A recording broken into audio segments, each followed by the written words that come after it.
트리니티 신학대학원의 원장님이신 우리 이 박사님이시고요. 그 책으로도 나왔죠. 이런 내용이 좀 정리가 돼서 여러분 성경 읽을 때 좀 도움되다고 성경 에센스라는 책도 나와 있습니다. 김윤희 총장님의. 그래서 아주 쉽게 또 여러분 성경을 가까이 접할 수 있는 그런 가이드 역할을 하는 책이나 저술 활동을 되게 많이 하시는 그런 박사님이신데 아마 도움이 많이 될 것 같습니다. 네, 이제 빌립보서가 이제 오늘부터 들어가게 되는데, 빌립보서는 아주 기쁨의 책이기 때문에 즐겁고 신나게, 그리고 또 이 책이 주는 메시지들, 교훈들을 여러분한테 성실하게 전할 건데, 제 생각으로는 크리스마스 전 예배 때 이 빌립보서가 끝나지 않을까 그렇게 예상을 하면서 준비를 한번 해가 보도록 하겠습니다. 인사하실래요? 안녕하세요. 네, 할렐루야. 네, 서로 옆 사람 인사 한번 하시죠. 네, 2부 예배 때는 1부보다 사람이 좀 적어서 바로 옆에 누가 안 앉아 계세요. 그래서 인사를 큰 목소리로 하셔야 돼요. 안 해야 된다가 아니라 큰 목소리로. 네, 네. 처음 본 분들도 인사도 해주시고 잠도 깨워주시고 해주시면 좋을 것 같아요. 감사합니다. 빌립보서 1장 1절에서 11절 말씀 우리 교독하겠습니다. 제가 한 절, 여러분이 한 절, 누가 더 목소리가 큰가? 우리 교독을 한번 해보겠습니다. 저부터 읽겠습니다. 그리스도 예수의 종 바울과 디모데는 그리스도 예수 안에서 빌립보에 사는 모든 성도와 또한 감독들과 집사들에게 편지하노니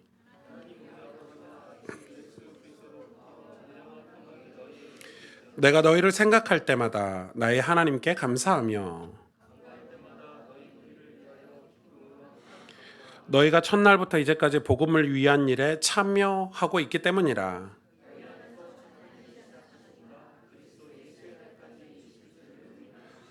내가 너희 무리를 위하여 이와 같이 생각하는 것이 마땅하니 이는 너희가 내 마음에 있음이며 나의 매임과 복음을 변명함과 확정함에 너희가 다 나와 함께 은혜에 참여한 자가 됨이라.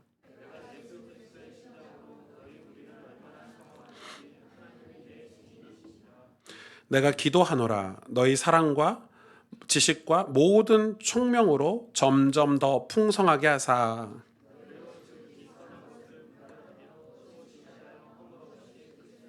우리 마지막 절 같이 읽겠습니다. 예수 그리스도로 말미암아 의의 열매가 가득하여 하나님의 영광과 찬송이 되기를 원하노라. 아멘. 여러분이 그러기를 원합니다. 여러분 예수 그리스도의 능력을 믿으십니까? 예. 확실히 오후에는 이 믿는 분들이 좀 적은 것 같아요. 오전에는 앞다투어서 아멘을 뭐 능력, 축복 이러면 아멘을 큰데 아마 오후 예배 오시는 분들이 조금 더 수준 높은 그런 교사나 우리 청년들이 많아서 여러분 안에 하나님 나라가 있다는 걸 믿으십니까? 어떻게 믿으십니까?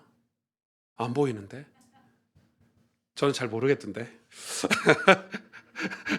저는 하나님과 교제하십니까? 이렇게 물어보면 다들 예 그럼요 이러는데 어떻게 교제하지 안 보이시는데? 그쵸? 네. 저도 사실은 성경을 올바르게 배우고 공부하면서 해석하기 전까지는 제 믿음은 굉장히 제 감정적인 때나 제 기분 상태일 때가 되게 많았습니다. 그러니까 믿음이라는 게 제 감정이나 기분 상태에 따라서 달라지더라고요. 저는 그게 믿음인 줄 알았어요. 내 기분이 좋을 때는 막 성령 충만한 것 같고 그렇지 않을 때는 믿음이 없는 것 같고. 예를 들어서 우리가 뭐 삶을 살다가 제일 힘들어하는 게 뭐 재정 문제잖아요. 경제가 어렵거나 재정이 어렵거나 아니면 병에 걸리거나 질병의 문제가 오거나 그러면 믿음이 흔들리죠. 그리고 또 반대로 그럼 또 그런데 여유가 생기면 또 여유가 생겨서 믿음에서 멀어져. 우린 여유가 생기면 믿음이 좋아져야 되는데 그렇지 않아요. 어려워도 믿음이 흔들리고 좋아도 믿음에서 멀어지는 게 우리가 어찌 되거나 믿음에서 멀어지는 경험들을 계속하게 돼요. 왜냐하면 우리를 믿음에서 멀어지게 하는 존재가 있기 때문에 그래요. 죄 때문에 그렇거든요. 빌립보서에 들어가기 전에 우리는 이 부분을 명확하게 확인하고 들어가야 돼요. 특히 우리 젊은 세대들, 우리 청년들 이게 분명히 말씀드리고 싶은 게 있어요. 제가 요한계시록을 설교를 몇 번 우리 교회에서 했는데 우리나라는 요한계시록 설교를 잘 안 하려고 해요. 왜냐하면 이단들이 사이비들이 요한계시록을 굉장히 많이 썼어요. 근데 쓸만한 게 요한계시록은 아직 어떻게 보면 성취가 안 된 책이다. 그리고 난해한 성경 구절이 많다니까 이게 입에 걸면 뭐 입거리고 코에 걸면 코거리고 이렇게 쓰거든요. 그러니까 내가 성경 말씀을 내 상황에 맞춰서 쓰기 시작하면 성경 해석이 올바르게 될까요? 올바르게 안 돼요. 예를 들어 내가 기분이 너무 우울하고 나빠. 그러면 성경에서 기뻐하라, 뭐 위로하는 성경 구절만 막 찾아서 그걸만 붙잡고 살면 나는 하나님이 원하시는 삶으로 살지 못해요. 성경을 악용하게 되는 거지. 오용하게 되는 거지. 여러분 이해가 되세요? 근데 그 대표적인 성경이 뭐냐면 그렇게 갖다가 맘대로 쓰는 성경이 바로 요한계시록이에요. 또 목사님들도 그렇게 많이 써요. 이 요한계시록을 아무렇게나 갖다 해석하고 아무렇게나 갖다 얘기해요. 여러분 성경은 하나님의 말씀이라는 권위가 있어요. 근데 이 성경을 해석하는 가장 올바른 해석은 성경은 성경으로 해석을 해야 돼요. 우리의 감정이나 세상 지식으로 해서는 안 돼요. 예를 들면 여러분 666이라는 단어 들어보셨죠? 666. 그거 이마나 팔에 받으면 지옥 가요 안 가요? 장로님들 대답해 보세요.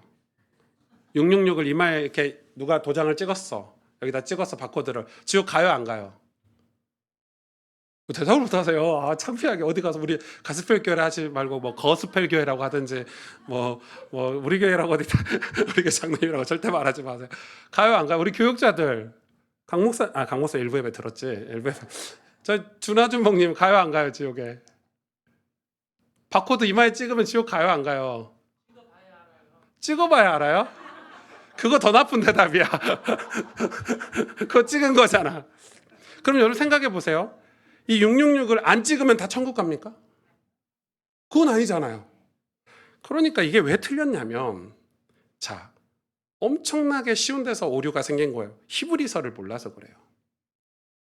히브리어를 몰라서 그래요. 이 구약은 이 히브리어로 쓰였죠, 성경이.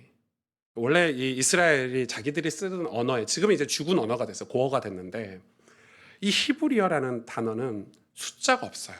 그러니까 우리는 지금 뭐가 있죠? 숫자가 따로 있죠. 1, 2, 3, 4, 5, 6, 7, 8이. 근데 이게 생긴 지가 얼마 안 됐어, 역사적으로.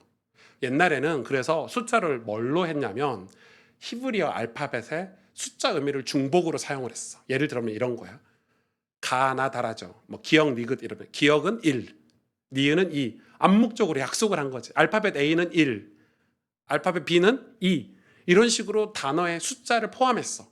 그러면 히브리인들은 그 당시 그 이스라엘 사람들은 이 단어를 보면서 뭘 같이 연상을 하죠? 숫자를 같이 연상을 해요. 그러면 봐봐요. 예를 들면 제가 하나 표지를 띄워드릴게요. 이 다윗이라는 단어가 히브리어로 제가 점이랑 이런 거 다 뺐어. 이게 다윗이라는 글자야. 히브리어는 왼쪽부터 읽거든요. 이게 다윗이야. 근데 이 다윗의 철자가 4, 6, 4라는 단어가 들어가 있어. 그거 합치면 뭐예요? 수학 14. 지훈이 한참 생각하던데 14. 14. 이 14. 그러니까 이스라엘 사람들은 다윗 그러면은 뭘 같이 동시에 연상한다고요? 14. 예를 들어서 이름이 이건 뭐 비유는 아니지만 이름이 하나야. 김하나. 그럼 하나라는 이름을 들었을 때는 1이라는 숫자가 연상이 같이 됐죠. 하나라는 그 사람도 연상이 된데 그런 것처럼 이 히브리어라는 단어는 숫자가 다 포함이 돼 있어요. 다윗 하면은 14야. 재밌는 거 알려드릴까요? 여기서 여러분 성경 좀 읽는 분은 그럼 마태복음의 족보 얘기에 거기 뭐 나오죠? 마태복음 족보 얘기에 그 17절부터 보면은 뭐라고 기록되어 있냐면 그런즉 모든 대수가 아브람부터 다윗까지 14대요. 다윗부터 바벨론까지 사로잡혀 갈 때까지 14대요. 바벨론부터 사로잡혀 간 후로부터 그리스도까지 14대더라. 이거를 이 다윗이라는 단어로 바꿀 수 있겠죠. 14대 14를. 그럼 이렇게 읽을 수도 있겠어요. 그런즉 모든 대수가 아브람부터 다윗까지 다윗이요. 다윗부터 바벨론까지 사로잡힐 때까지 다윗이요. 바벨론부터 사로잡혀 간 후로부터 그리스도까지 또 다윗이더라. 이렇게 할 수 있겠죠. 뭘 얘기해요? 예수 그리스도가 다윗의 혈통에서 나왔다는 것을 강조하기 위해서 14대를 사용하는 거예요. 그게 숫자적인 의미가 있어요. 물론 이게 딱 정답은 아니지만 666은 뭘까요? 666은 무슨 이름일 것 같으세요? 기독교를 가장 박해했던 황제가 누구죠? 네로. 네로의 이름을 숫자로 푸니까 666이에요. 그래서 그 당시에는 네로를 네로라는 이름을 기독교인들이 함부로 담을 수 없으니까 숫자를 사용한 거예요. 여러분 예를 들어서 이거하고 비슷한 견해가 있는데 우리가 익투스라고 아시죠? 우리 옛날에 보면 요즘은 뭐 차에다 뭐 안 붙이고 다니는데 저 어렸을 때는 기독교인들 교회 다니는 분들 차에다가 다 물고기 표시 주는 그리스도시여 살아계신 하나님의 아들이십니다 앞글자를 따서 합쳐보니까 물고기라는 단어가 나왔어. 익투스라는 단어. 그래서 그 당시에 크리스찬들이 박해를 받을 때 이 물고기 표시로 서로를 확인을 했어. 암호처럼. 그런 것처럼 그 당시에 이 모든 그 언어는 다 상징적으로 사용을 했어요. 그래서 여러분 성경을 다 문자적으로만 해석해서는 안 돼. 상징적으로 풀어야 돼. 그러면 여러분 요한계시록에 우리가 지금 가장 이슈가 되는 게 뭐예요? 천년왕국이에요. 뭐 전천년설, 후천년설, 뭐 역사적 전천년설, 역사적 후천년설, 무천년설에서 이제는 막 교회들이 이거 안 믿으면 지옥 간다, 이거 믿으면 뭐 천국 간다 이러는데 말도 안 되는 소리예요. 여러분 유튜브에서 그런 강해를 듣지 마세요. 다 엉터리예요, 엉터리. 여러분 요한계시록에 지금 시간이 없지만 요한계시록에 뭐라고 기록되어 있어요? 천년왕국에 대해서 천사가 쇠사슬을 허리에 묶고 열쇠를 들고 와서 이 사탄을 다 결박시키면서 천년왕국이 시작이 돼요. 그리고 천년 뒤에는 다 풀려나죠, 마귀들이. 근데 보세요. 이것밖에 기록이 안 돼 있어. 그래서 이거를 신학자들이 뭐라고 보냐면 이 천사가 와서 사단을 결박하는 시기가 언제냐는 거예요. 그게 예수님 초림 때냐. 그러니까 우리가 2000년 전에 예수님이 십자가에 죽으시고 부활하실 때냐, 아니면 예수님이 재림할 때 그게 시작되냐라고 두 가지 견해인데, 여러분 전 세계 보수 교단, 우리 한국 같으면 장로교, 침례교, 뭐 장로교 안에서도 합동, 통합, 고신, 뭐 기장, 모든 교단들이 이 두 가지 견해를 다 인정해요. 왜? 언젠지 모르니까. 그러나 그 교단마다 성경에 이런 근거들을 가지고, 저도 그 근거를 가지고 있으니까 예수님이 초림 때가 천년왕국이 시작이 됐다라고 보는 견해가 많아요. 저도 그걸 더 지지하는 편이거든요. 성경을 읽으면 읽을수록. 왜? 예수님이 우리에게 결박할 권세를 주셨대요. 흑암이 결박이 된대요. 그걸 견해로 보는 거예요. 예수님이 누가복음에도 70인을 보내실 때 예수의 이름으로 결박할 권세를 주셨다 그랬고, 마태복음 12장 29절에도 어둠의 세력을 결박하셨다고 기록이 돼 있어요. 그걸 근거로 초림 때 천년왕국이 시작됐다라고 이야기하는 분들도 있고, 아니다, 또 이런 견해들을 보니까 예수님이 재림할 때 천년왕국이 시작이 될 거야 라고 말하는 분도 있는데, 두 가지 다 인정을 하는 거예요. 그 어느 쪽도 이단이 아니에요. 그게 중요한 게 아니다는 거예요. 성경은 지금 뭐가 중요한 겁니까? 여러분 지금 예수님이 무덤에 계십니까? 무덤에 계신가요? 예수님이 저 멀리 어딘가에 계신가요? 분명히 성경은 뭐라고 얘기했냐면, 이 말세를 살아가는 저와 여러분에게 그의 나라로, 예수 그리스도의 나라로, 예수님이 죽으시고 부활하심으로 말미암아 그의 권세와 능력으로 우리와 함께 하신다고 약속하셨어요. 바울이 빌립보서를 통해 지금 그걸 말하는 거예요. 여러분 이거 진짜 정신 차리고 딱 들으셔야 돼요. 너무 중요한 내용이라. 제가 어떤 외국 서적에 봤는데, 그 책에 어떤 할아버지가, 할머니하고 할아버지 얘기가, 스토리가 실려 있었어요. 뭐 진짜인지 가짜인지 모르겠어. 근데 그 할아버지가 자기 할머니의 평생 소원, 죽기 전에 소원이 크루즈 여행을 하는 거래요. 근데 이 크루즈가 한 30일 정도 배 타고, 이 고급 배를 타고 다니면 뭐 비싼 건 억대래요. 억대. 엄청 비싸대요. 이 3개월짜리가 뭐 수천만 원 한대요. 그래서 이 할아버지가, 할머니가 그거 타보면 소원이 없겠다고 해서 밤낮 할머니 몰래 일을 해서 돈을 모은 거야. 1년 반을 모았대요. 그래가지고 크루즈 여행을 다녀오셨어. 크루즈 여행이 얼마나 좋았는지 다녀오셔서 할머니가 이제 난 죽어도 소원이 없대. 그렇게 좋으셨대. 그런데 그 책에 이런 스토리가 있어요. 1년 반인가 모아가지고 크루즈 여행을 하는데 3달짜리 끊었는데 너무 비싸니까 3등 칸을 끄는 거야. 그러니까 1등이 제일 좋고 2등이 그 다음이고 3등은 지하에, 이렇게 배로 따지면 밑에서 자는 거겠죠. 3등 칸을 끊어서 갔는데 거기도 너무 좋아. 그런데 식사비가 비쌀 줄 알고 이 할머니 할아버지가 갈 때 이 바게트 빵을 진짜 많이 사갔다고 해. 그래도 그 바게트 빵만 먹고 살 수는 없으니까 그 옆에 매점에서 우리로 말하면 라면도 사 먹고 우동도 사 먹고 돈가스도 사 먹고 이렇게 버틴 거야. 근데 이제 하루는 이 가판에 올라가서 그런 가판에 올라가시고 이제 바다를 보려고 올라가는데 가판 위에 진짜 산의 진미를 다 차려놓으면 회도 올려놓고 뭐 요리사들이 요리도 막 스테이크 배고프죠.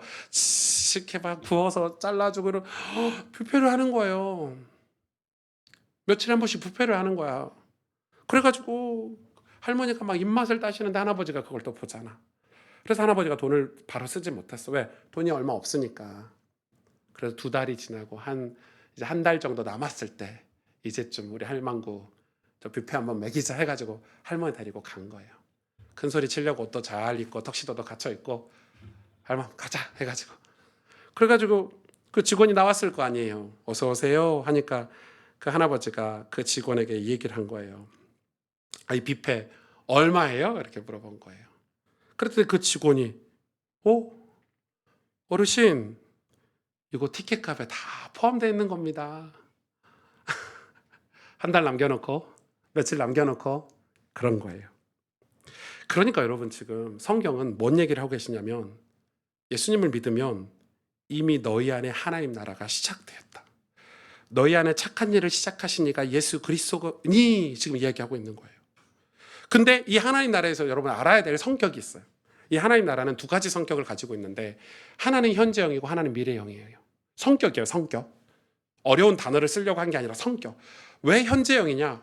이 하나님 나라가 우리에게 임했다는 것은 우리가 흔히 말하는 저와 여러분이 은혜를 받았다는 거예요. 여러분 우리가 은혜를 받으면 어때요? 기분이 좋죠. 가난해도 은혜를 받으면 기분이 좋고 내가 죄인이었는데 예수의 보혈을 믿어져서 예수님을 구주로 믿고 내 삶이 변화되는 그 자체가 너무 좋아. 그거는 하나님 나라의 현재형이야. 근데 미래형이 있어. 미래형은 뭐예요? 예수님이 뭐라고 말씀하시냐면 야, 너 지금 하나님 나라가 너에게 임하니까 너무 좋지. 예, 주님 너무 좋아요. 얼마나 좋냐? 너무 좋아서 가난해도 힘들어도 어려워도 은혜 받는 게 너무 좋아서 새벽 예배도 다니고 금요차라도 다니고 너무 감사해서 눈물 뚝뚝뚝 흘리면서 너무 좋은데 하나님은 뭐라고 얘기하냐? 그런데 네가 장차 갈 완성된 하나님의 나라에 비교하면 네가 지금 경험하고 있는 그 하나님 나라는 아무것도 아니야.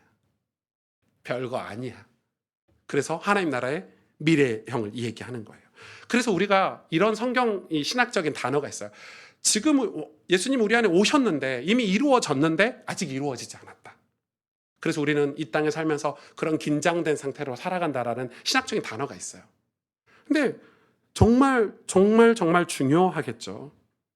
그 나라에 입성하면 얼마나 좋을지 우리에게 그런 소망이 동시에 생기는 거예요. 자, 사도행전 16장에 이 빌립보 교회가 세워진 역사가 기록이 돼 있어요. 어떻게 기록돼 있죠? 여러분 아시죠? 바울이 처음으로 감옥에 gat힌 게 빌립보예요. 빌립보 감옥이에요. 어쩌다가 갇혔어요? 귀신 들린 자를 고쳐주다가 병든 자를 고쳐주다가 감옥에 갇혔어요. 그런데 감옥에 갇혔는데 이 빌립보라는 지역은 다른 로마 제국의 산하에 있는 그런 도시들과 또 달라요. 왜 다르냐면 다른 도시는 뭐 로마의 영향을 받고 로마가 재정적인 투자도 하고 그래서 친로마적인 도시다라고 얘기하지만은 이 빌립보 교회하고는 견줄 수가 없어요. 왜냐하면 이 빌립보 교회는 그냥 친로마 도시 정도가 아니라 그냥 작은 로마라고 봐야 돼요. 이거는 역사적인 배경이 있어요. 역사 속에서 이 로마 황제, 로마 이 권력자들이 굉장히 많은 전투를 했어요. 로마가 통일되기 전까지. 안토니우스하고 옥타비우누스라는 2사람이 힘을 모았고 또 한편에서는 블루투스하고 카시우스가 힘을 모아서 전쟁을 일으켰어요. 그 전쟁을 일으킨 지역이 어디냐? 빌립보 인근이에요. 거기서 전쟁이 있었어요. 그래서 누가 이겼냐면 옥타비누스하고 안토니우스 세력이 이겼어요. 여러분 사람이 얼마나 둘이 힘 합쳐서 물리쳐서 둘이 영원히 같이 해먹자 했는데 인간은 절대 그렇지 않죠. 둘이 또 싸웠어. 10년 뒤에 옥타비아누스하고 안토니우스하고 또 싸웠어. 10년 뒤에. 그래서 누가 이겼을까 이번에는? 옥타비아누스가 승리했어요. 그래서 옥타비아누스가 로마를 완전히 장악해요. 그런데 이 옥타비아누스가 괜찮은 사람이에요. 자기를 위해서 수십 년 동안 희생한 장군들, 군인들에게 하사품을 내려줬는데 그 하사품이 뭔지 아세요? 바로 빌립보 땅이야. 그리고 얼마나 똑똑하냐면 반대편 10년 전에는 같은 편이었는데 10년 뒤에 서로 싸울 때 반대편이 된 안토니우스의 군인들에게도 빌립보 땅을 준 거예요. 그러면 여러분 상상이 되죠. 로마를 위해서 평생 싸웠던 장수들, 군인들이 주류를 이룬 도시 빌립보. 완전히 로마에 충성한 사람들이 정착한 도시 빌립보. 그러니까 이 빌립보는 친로마 정도가 아니야. 그냥 로마를 꿈꾸는. 그래서 로마의 행정, 로마의 제도, 문화를 거의 다 이식해 왔어요. 어디가요? 빌립보가. 이 사람들은 로마 시민권을 하사받았죠. 땅도 받았죠. 또 뭘 받은 줄 아세요? 세금을 면제받았어. 여러분 로마의 세금법이 얼마나 센 줄 아시죠? 지금 아무것도 아니에요. 로마는 그 막대한 세금을 걷어서 강력한 군대를 만들었고 로마 제국을 세웠어요. 세금에서 벗어날 수 있는 사람이 많지가 않아. 그런데 군인들에게 이 전쟁에 참여한 장수들에게 세금을 면제해 줬어. 그럼 빌립보 도시가 어떤 도시예요? 세금 면제된 사람들이 엄청 많았겠죠. 잘 살았을까요? 못 살았을까요? 잘 살았겠죠. 땅도 받았지. 시민권도 받았지. 세금도 면제되지. 로마 도시가 그림이 그려지십니까? 여기서 그런데 바울 일행이 감옥에 갇히는 거예요. 근데 이 감옥에서 놀라운 일이 벌어졌어요. 감옥에 갇혔는데 성도들이 이 감옥에 사도 바울과 일행이 갇히니까 당황했어요. 근데 당황한 정도가 아니라 당황하고 어떻게 했냐면 이 바울 일행을 위해서 뭐 했다고요? 기도했다고 기록되어 있어요. 그래서 어떻게 됐죠? 기적이 일어났죠. 감옥 문이 옥이 흔들리고 옥문이 열려서 옥문이 열리게 되는 거예요. 그때 그 바울 일행을 지키던 간수가 군인이겠죠. 군인이 와서 옥문이 열려 있는 걸 보고 큰일 났다. 털썩 주저앉았어요. 난 이제 끝났다. 내 인생은. 내 커리어는 끝났다. 생각해봐요. 완전 로마를 꿈꾸던 간수가 로마에서 성공하려고 입대해서 간수라는 사람이 재수를 잃어버렸으면 어떻게 되겠어요? 그런데 그때 뭐라 그래요? 바울이 안심하라. 내가 여기 그대로 있느니라. 그랬더니 그 간수가 뭐라 그러죠?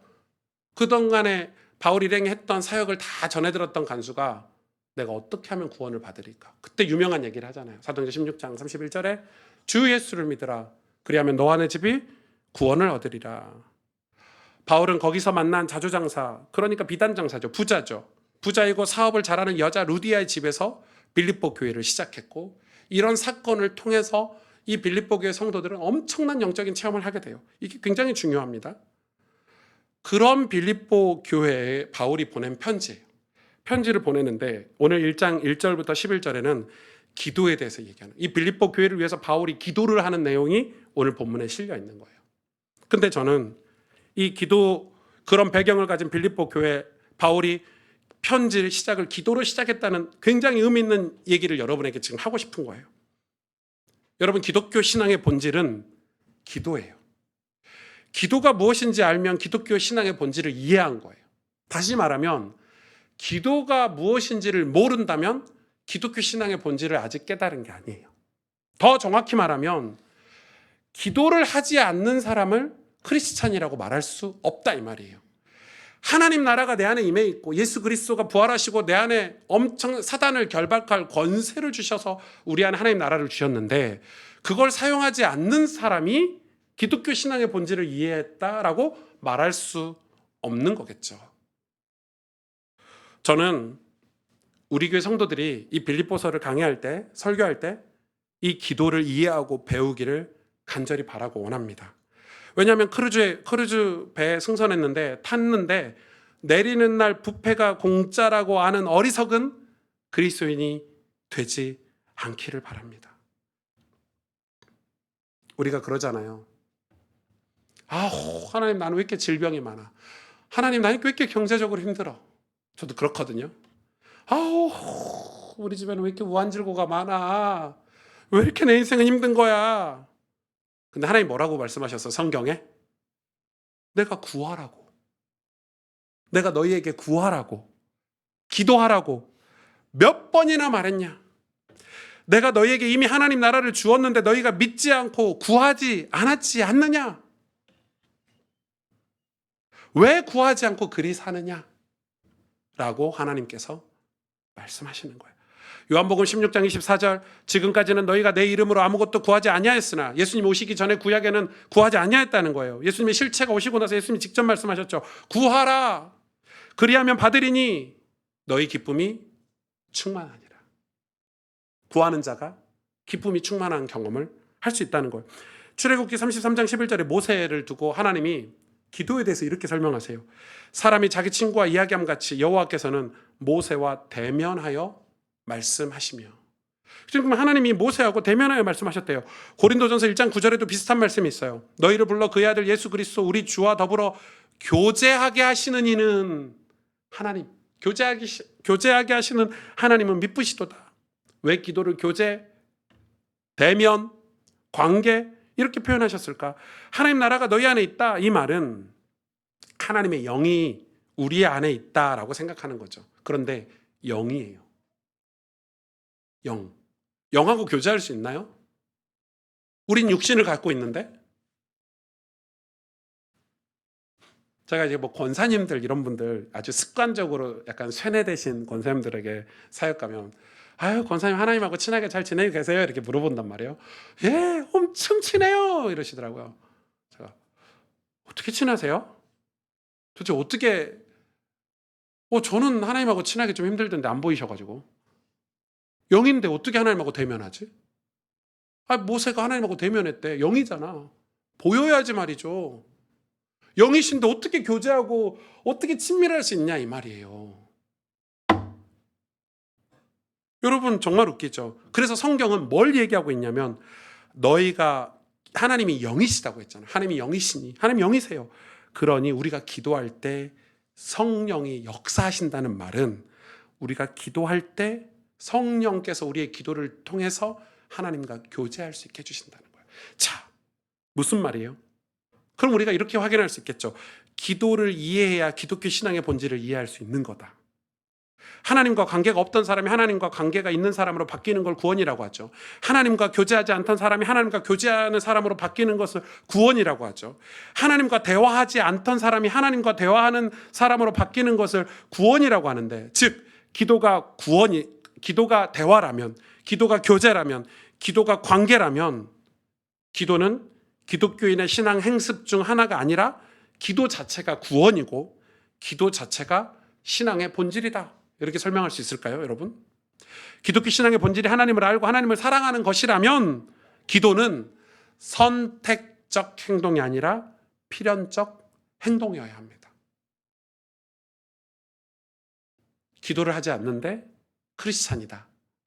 말이 안 되는 거죠.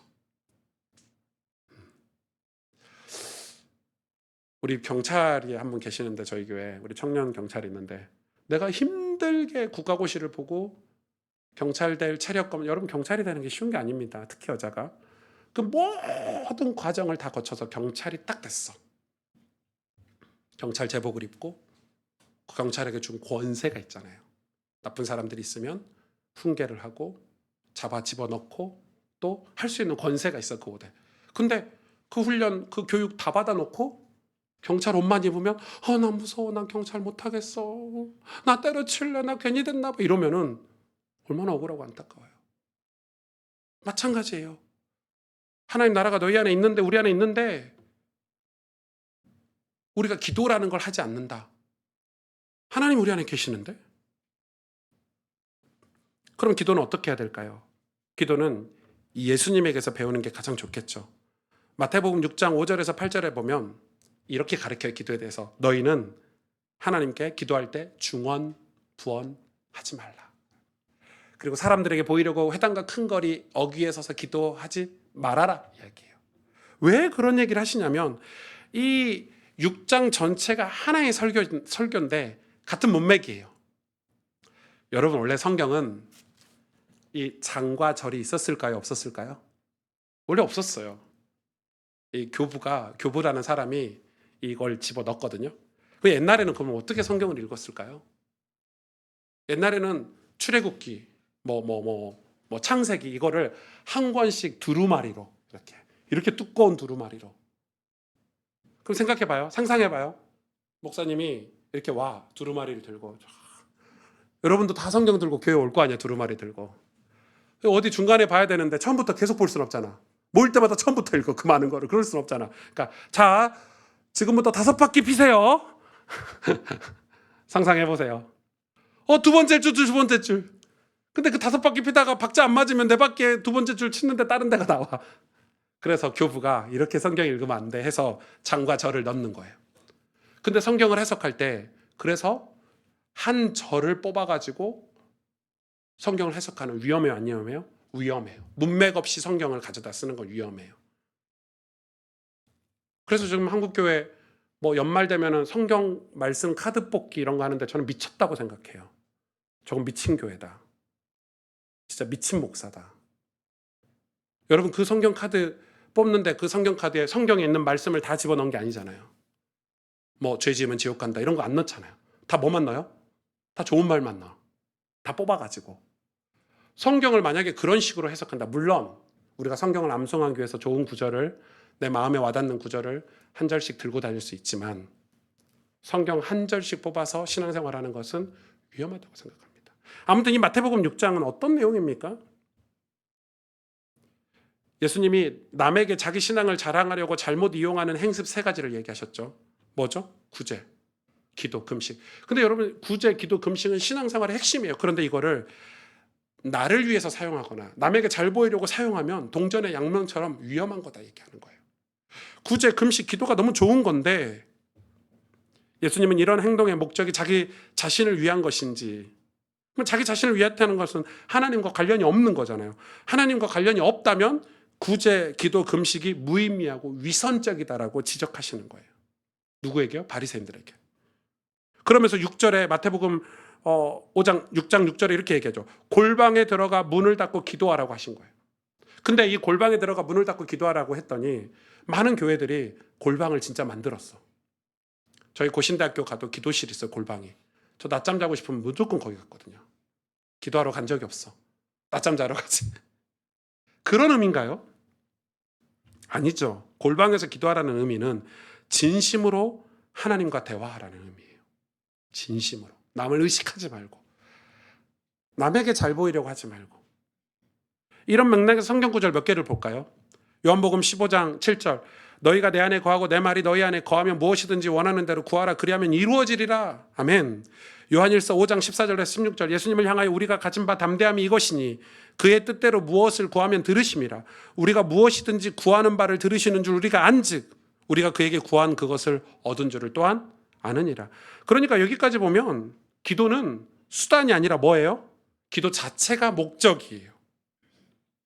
어떤 분들은 이렇게 얘기해요. 기도해봤자 하나님의 뜻이 아니면 이루어지지도 않을 텐데 뭐라고 기도합니까? 이렇게 어리석게 얘기하는 크리스찬들이 있어요. 흔히 사람들은 기도를 이렇게 이해해요. 강력한 신에게 요청하면 들어준다. 식당에서 메뉴판 보고 주문하면 돈을 지불하면 가져다 준다. 이런 식으로 기도를 이해해요. 그건 기도가 아니에요. 기독교의 기도는 하나님이 심부름이나 하는 존재가 아니라 하나님 그 자체와 교제하기 위해서, 하나님의 나라를 입성하기 위해서, 그것이 목적이기 때문에 그 하나님과 교제하고 관계를 맺고 대화하는 게 기도의 본질이에요. 여러분, 결혼하는, 사랑하는 사람이 결혼하는 게 아내에게 청소시키고 요리시키고 심부름시키려고 결혼하는 거 아니잖아요. 사랑이 본질이죠. 사랑해서 그게 목적이죠. 그렇듯이 기도의 분명한 목적을 아셔야 돼요. 야고보서 4장 2절 3절에 또 이렇게 얘기하고 있어요. 너희는 욕심을 내어도 얻지 못하며 살인하며 시기하여도 능히 취하지 못하므로. 여러분, 살인하고 시기하면 취하지 못합니다. 하나님 나라를. 잘 명심하세요. 다투고 싸우는도다. 그런 사람은 다투고 싸워요. 살인하는 사람은 다투고 싸워요. 너희가 얻지 못하는 것은 구하지 아니하기 때문이요. 구하여도 받지 못하는 것은 정욕으로 쓰려고 잘못 구하기 때문이다. 시편 66편 18절에 내가 나의 마음에 죄악을 품었더라면 주께서 듣지 아니하시리라. 당연하겠죠. 하나님 영이신데. 내 마음에 죄악을 품고 기도하면 그 기도를 듣지 아니하신대요. 이번에 그 남현희 씨, 펜싱 선수 남현희 씨 사기친 그 창조 아닙니다. 교회하고 아무 상관없습니다. 청조. 창조 아니고 청조라고. 기독교인 아니라고. 그 사람 보니까 그 인생 자체가 거짓인데 어떻게 저런 사람이 됐을까, 저런 괴물이 됐을까, 이런 생각이 들더라고요. 그런데 만약에 그런 사람이 인생 자체가 거짓인데 그 사람이 이 사람하고 사랑해서 결혼하는 그 사랑이 진짜일까요? 다 사기치려고 하는 거 아닐까요? 모든 게 다 사기를 치려고? 그 사랑은 진짜가 아니겠죠. 예레미야 33장 3절에 너는 내게 부르짖으라 내가 내게 응답하겠고 내가 알지 못하는 크고 은밀한 일을 내게 보이리라. 그런데 예레미야 3장 20절 21절에 이거 잘 보셔야 돼요. 그런즉 이스라엘 족속아 마치 아내가 그의 남편을 속이고 떠나간 같이 너희가 확실히 나를 속였느니라. 어떻게 속였다고요? 여호와의 말씀이니라. 소리가 헐벗은 산 위에서 들리니 곧 이스라엘 자손이 애곡하며 간구하는 것이라. 이스라엘 자손이 애곡하고 간구하는데 보세요. 그 뒤에 그들이 그들의 길을 굽게 하며 자기 하나님 여호와를 잊어버렸대요. 아니 하나님 앞에서는 애곡하고 기도하면서 뒤에서는 자기 길을 굽게 했대요. 무섭죠. 여러분 기도하다 보면 우리가 말하지 말고 우리가 말하지 않고 하나님이 말씀하시는 것을 들어야 될 때가 있어요. 하나님 말씀을 너무 앞서지도 말고 뒤처지지도 말고 그렇게 해야 될 때가 있어요. 제가 막 신학교를 졸업했을 때 전도사로 사역을 시작할 때 한 20년 됐죠.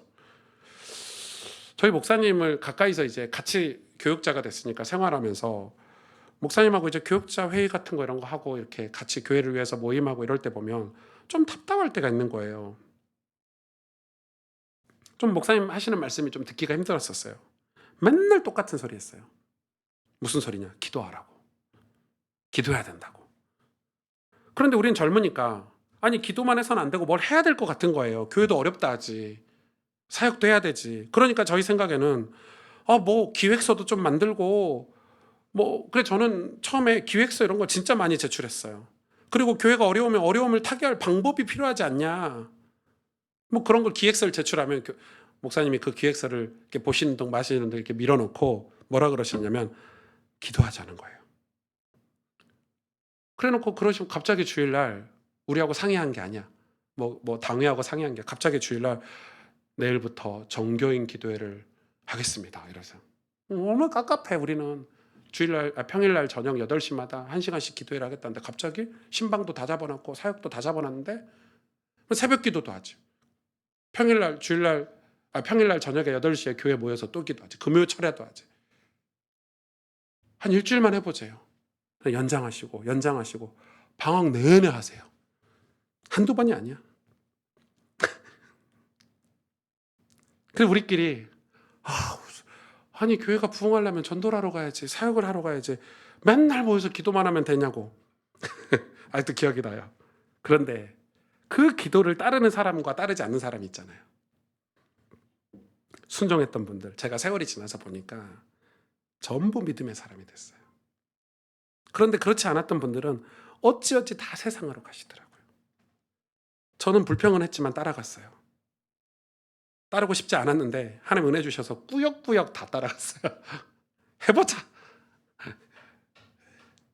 오늘 말씀 보니까 빌립보에 사는 사람들의 꿈은 다 뭐예요?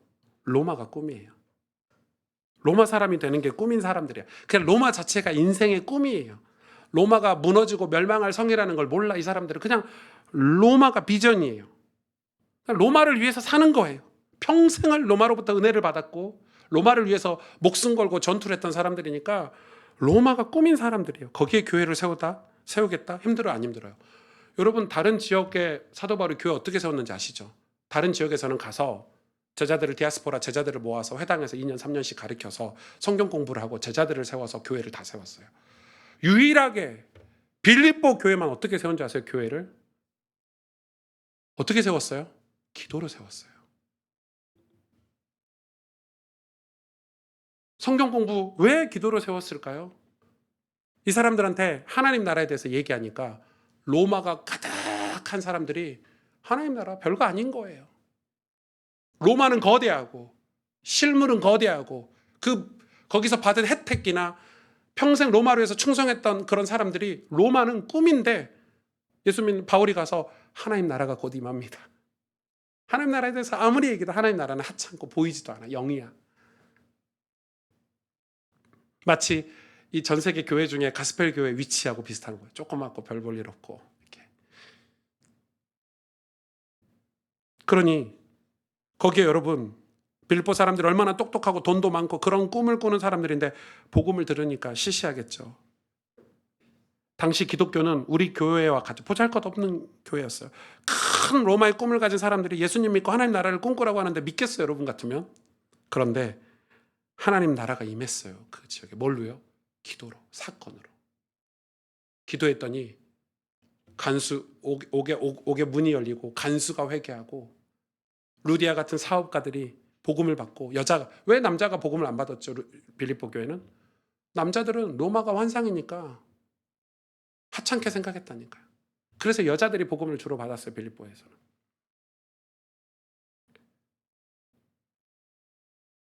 하나님 나라가 임하니까 빌립보 교회는 성경 중에서, 신약 교회 중에서 가장 칭찬받는 교회가 돼요. 신기하죠? 제가 이 말씀을 준비하면서 진짜 회개하는 마음이 생겼어요. 저는 개척해서는 진짜 많은 시간을 교회 와서 기도했는데, 교회가 조금 성장하고 나서는 나도 분당 우리 교회처럼 목회해야지, 김병삼 목사님처럼 목회해야지, 팀켈러 목사님처럼 목회해야지. 얼마나 많은 책을 읽고 공부하고 또 벤치마킹을 하고, 그런데 그건 본질이 아니에요. 그러면서 제가 이번 주에 제가 일주일 동안 제가 평균적으로 교회에 와가지고 기도하는 시간을 체크해봤어요. 실제로 한번 해보세요, 우리 교역자들은. 제가 평균적으로 4시간 정도 기도하더라고요. 여러분한테는 많죠. 그러나 하루 24시간 곱하기 7 해보세요. 몇 시간인가? 140시간, 160시간 정도 되는데 거기서 겨우 4시간, 11조도 기도를 안 해요. 목사라는 작자가, C.S. 루이스라는 영국의 유명한 신학자가 이런 얘기를 했어요. 자기 자서전에. 영국 교회가 무너지고 있는데, 영국 교회가 무너지는 이유는 영국 교회 목회자들, 사제들의 무릎이 펴져서 그렇다. 팀켈러 목사님이 눈물로 기도하고 우리 훌륭한 목회자들이 눈물로 기도했던 그 기도를 배우지 않고 그 껍데기, 프로그램, 시스템, 그런 거 배우려고 하는 거예요. 마태복음 18장 19절 20절에 진실로 다시 너희에게 이르노니 너희 중에 2사람이 땅에서 합심하여 무엇이든지 구하면 하늘에 계신 내 아버지께서 그들을 위하여 이루게 하시리라. 저는 알고 있습니다. 우리가 무엇이 당장 필요한지. 우리 교회가 아무리 모여서 행정하고 기획하고, 맞아요, 필요해요. 교회가 시스템도 잘 구축해야 돼요. 맞죠? 그런데 그건 본질은 아니에요. 성령이 임하고 간수가 회개하고 루디아의 마음을 여는 것은 결국 성령이 하신 거 아닙니까? 결국 기도 아닙니까? 여러분의 가정복음, 멀리 가지 않아도 돼. 가정복음까지 가지 않아도 돼. 우리 마음 하나 제대로 컨트롤하지 못하는 게 연약한 우리인데, 기도 없이 우리 남은 인생 하나님의 복을 받고 하나님 나라를 소망하면서 살 수 있는 거 기도 없이 가능한가요? 우리 세상에 무릎 꿇지 말고 하나님 앞에 무릎을 꿇어야 되는 게 기독교인의 자존심 아닙니까? 전 우리 교회가 10년을 뒤로 하고 무엇을 해야 될까? 수도 없이 공부하고 연구하고, 지난 방학 내내 공부해서 정리해서 지난주에 당회 보고서 제출했습니다. 무슨 보고서 제출했어요? 나 우리 이런 소그룹을 하겠다. 또 우리 교회가 전반적으로 행정적인 그릇을 갖춰야 되겠다. 이 2가지를 당회에 제출했어요. 아마 11월 달에 여러분에게도 알려드리겠죠. 그런데 그거 제출해 놓고도 그거 일할 헌신할 사람이 없어요. 그걸 누가 함께 할 사람이 있어야죠. 아무리 머리 굴려도 답이 없는 거예요. 재정 어렵대요. 우리 교회는 재정이 어렵진 않아요. 많이 써서 그렇지. 그런데 답이 없어요. 기도는 안 해, 그러면서. 여러분 가정보고만 기도 말고 답 있습니까? 여러분 자녀들 막 열심히 키우시는데 자녀들의 미래가 불안하지 않습니까? 어제 바자회 갔는데 그 주사랑교회 목사님이 3층이 사택인데 거기서 만두라는 개를 키워요. 진돗개 같은 거 엄청 예뻐요. 그러니까 윤빈이가 그거 계속 보러 가는 거야. 그래서 이제 목사님이랑 같이 가야 돼, 안 짖으려면. 한 3-4번 갔어. 근데 나중에 윤빈이가 이제 혼자가 걔하고 친해져가지고. 근데 가면 그 입구에 걔 간식, 쥐포 같은 간식이 있어서 그거 이제 먹여주는 거지. 나중에 보니까 윤빈이 그거 먹고 돌아다니고 있어요. 제가 순간적으로 저 아이를 어떻게 키울까? 소화기를 집에 뿌리질 않나, 개 간식을 어제 이렇게 입에 물고 다니지 않나. 우리 아들이지만 깝깝하더라고요. 그래서 이상민 목사님하고 그랬어요. 우리 아이들 기도 말고는 답 없다고. 기도를 키워야죠. 맞죠, 여러분? 근데 이 마태복음 18장은 두세 사람이 모여서 합심으로 기도하라는 거는 2명, 3명이 모여서 기도하라는 게 아니에요. 그 무식한 소리고, 이거는 다 그 율법에서 따온 거예요, 예수님이. 율법이 뭐라고 얘기하죠? 한 사람이 뭔가를 할 때, 결정하고 결단할 때 증인을 반드시 두세 사람을 세우라는 거예요. 그래서 두세 사람 법이라는 게 있어요. 그러면 왜 기도할 때 두세 사람이 함께 기도하라고 하죠? 내가 기도하는 게 진짜냐 가짜냐 두세 사람 증인을 세우라는 거예요. 여러분 혼자 기도한다고 하지만은 우리 가스펠교회 성도들 일주일 동안 기도를 혼자 얼마나 하는지 아무도 몰라. 근데 막상 실제 팩트를 체크해보면 저처럼 일주일에 4시간밖에 안 한다니까, 목사라는 작자가. 그럼 여러분은? 그래서 증인을 두라는 거예요. 그래서 거기서 합심 기도가 유리한 거예요. 진짜 내가 기도하는 거를 확인받으라는 거야. 정직하게 하라는 거야. 그래야 하나님 나라를 사용할 수 있고 예수 그리스도의 권세를 사용할 수 있고 흑암의 세력을 결박하고 승리할 수 있으니까. 기도를 해야, 구해야 응답을 받을 수 있으니까. 하나님은 너희 안에 이미 나라를 줬지 않냐. 내가 예수의 이름을 너희에게 이미 줬지 않냐. 근데 우리는 신세 한탄만 하는 거예요. 나 왜 이렇게 아프지? 나 이렇게 힘들지? 아니 구하라고 몇 번 말했냐 내가. 하나님이 내가 너에게 구하라고 몇 번 말했냐. 도대체 몇 번을 더 얘기해야 되냐. 이제 크루즈 내릴 때 이제 관짝에 들어가기 직전에 이제 할아버지 돼서 기도할 힘도 없는데 교회 나와서 기도하고 계신다니까요. 이미 하나님이 우리에게 권세와 능력을 우리 청년들에게 다 주신 줄 믿습니다. 여러분 기도해야 됩니다. 기도가 기독교인의 본질입니다. 신자와 불신자의 차이점은 기도입니다. 기도하셔야 돼요. 우리 교육자들 기도하셔야 돼요. 모여서 기도합시다, 여러분. 주일이면 소그룹 모여서 기도하시고, 재직회 할 때도 모여서 기도하고, 당회할 때도 모여서 기도하고, 금요일 밤이면 교회가 가득 차서, 사실 저희 교회 금요일 밤은 주일보다 더 가득 차야 정상이에요. 여러분 금요일 저녁 스케줄 빼시면 안 되나? 얼마나 바쁜지 월요일부터 토요일까지 금요 예배 와가지고 기도할 시간이 없으세요? 영국 교회가 곧 머지않았죠. 우리의 무릎이 점차 펴지고 있어. 세상이 주는 게, 이 로마가 주는 게 달콤하죠. 로마가 곧 망합니다. 장망성이에요. 영원한 나라에 입성하시려면 그 나라의 그 기쁨, 충만한 기쁨을 여러분 가지고 세상에 승리하고 사시려면 기도하셔야 돼요. 기도하셔야 돼요. 저는 이번 빌립보서를 시작하면서 이 빌립보 교회가 어떻게 세워졌는지 공부하면서 무릎을 탁 쳤어요. 기도로 세워진 교회구나. 역시 다르구나. 기쁨이 충만했대요. 빌립보 성도들은 기쁨이 왜 그거 다 봤거든. 기도로 하나님이 하신 일 다 봤거든. 기쁨이 충만해. 불평불만이 없는 교회, 빌립보 교회. 왜? 하나님이 하신 교회. 하나님이 일하신 교회. 여러분 인생에도 하나님이 일하시고 여러분 가정에도 하나님이 역사하시기를 축복합니다. 그러려면 기도 생활하셔야 돼요. 기도를 회복하셔야 돼요. 같이 기도하겠습니다.